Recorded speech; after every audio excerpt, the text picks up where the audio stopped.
Magluto tayo ng dinding may kalabaso, umpalayo, at malunggay.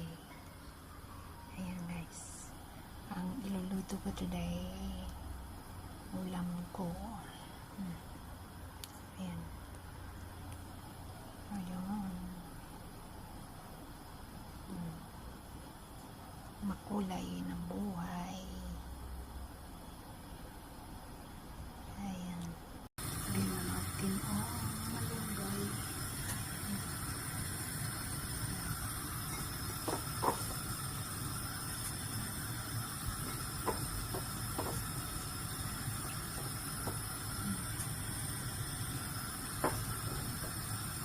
Ayan. Ulam na.